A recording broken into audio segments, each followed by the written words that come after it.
Hey, what's going on, everybody? Welcome back to another episode here on the Veteran Influencers Network. Chris Levine, and today we're going to be doing something a little different.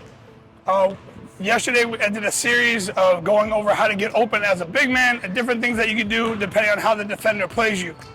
Today, what we're going to do is we're going to go over if a defender is overplaying you, what you should do. So if you haven't already done so, make sure you give the video a thumbs up, make sure you hit that subscribe button, and make sure you hit that notification bell for all future videos. Hopefully you learned something from this video. Let's get it.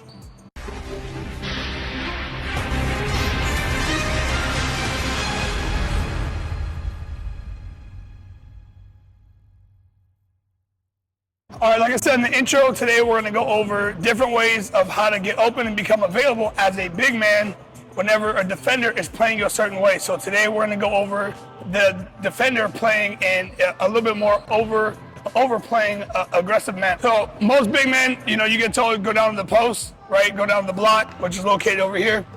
And I'm going to simulate as if I'm coming off either a fast break or going into a half-court offense and going down to the block. Now, what I'm going to do is I'm going to tell the defender, which he should already know, usually most big men are going down to that spot. I'm going to allow him to play however he wants it initially, but as I turn to try to make myself available to the person with the ball, he's going to overplay me, and I'm going to show you different ways as I'm trying to get the ball when the defender overplays you of how you can make yourself available. I'll give you a couple options, and you can see which one's best for you. So here we go. All right, so we're going to simulate like the ball's up here on the elbow,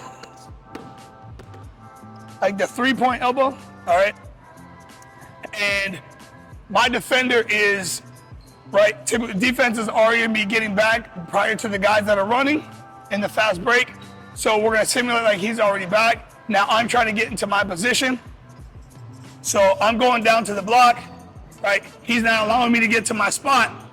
But as I turn and try to make myself available, he is going to jump in front and overplay. So as I'm fighting here, all right, I'm making him believe that I'm trying to go to the ball, right? As I'm pushing against him, he's denying, and he does not allow me to do that.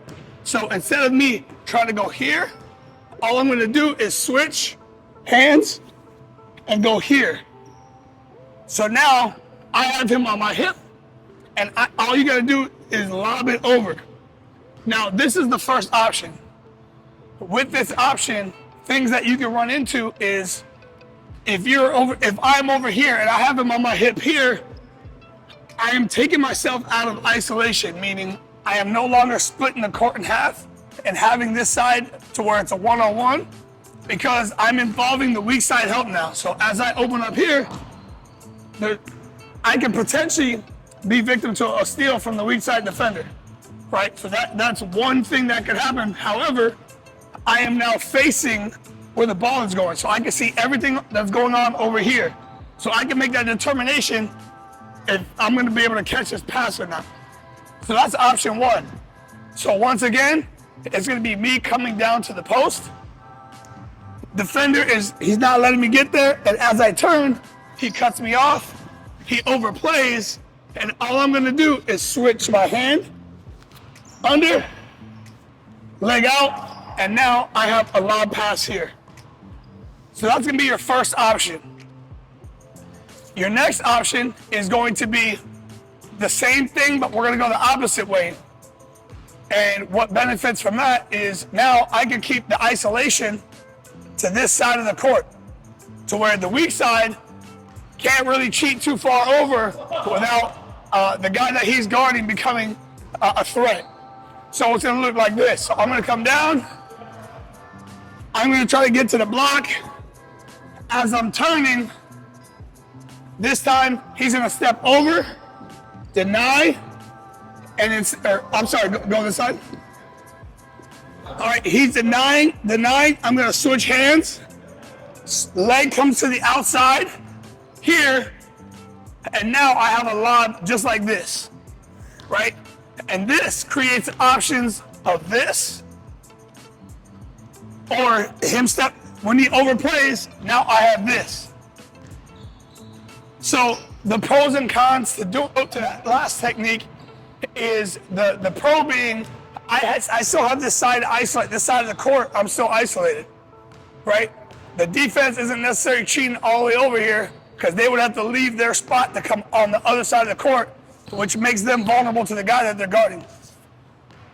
The con of it is I now have my back turned to all the action on the other side of the court, so I don't have the best vision as far as what's going on over there. So now I kind of have a blind side, right? Which makes you susceptible to somebody coming behind you to steal the ball. And I can't see what's going on over here. So the first one is here, right? Switching hands. Leg on the outside here. Second option is they overplay on this side. Come on this side. Right, I start here, switching hands. Under, see, so go back. So the reason why I'm saying go under, because what I'm doing is this arm that's either on my hip or that's pushing, right? So I'm starting here, his foot is caught on the outside, keeping me from moving. So when you switch, take this arm, go under his arm, because it gives you leverage here. Now his arm is here, leg to the outside. Oh, step right here. No, all the way over. Yep. Now I got a lob over. I am positioned for the lob.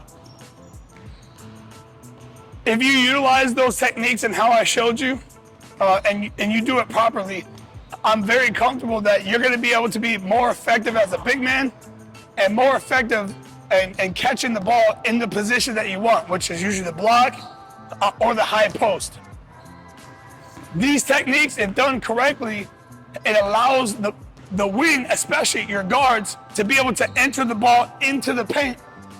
And once you can enter into the defense, you're able to cause the defense to shift, which now gives you a little bit more options for whenever you pass the ball back out.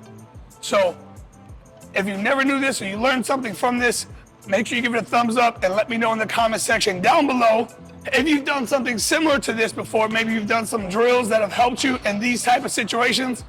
I'd love to know as well. Or if you've done any variations of this specific technique, let me know in the comment section down below. Let me know at what level of training, college, high school, that you learned this technique, and was it helpful for you or not. So I appreciate you guys watching the video. Follow for more tips and tricks and little things that you can do to make yourself effective as a basketball player. Make sure you hit that notification bell and give the video a thumbs up. Thank you guys so much for everything. More videos for like this to come. Peace.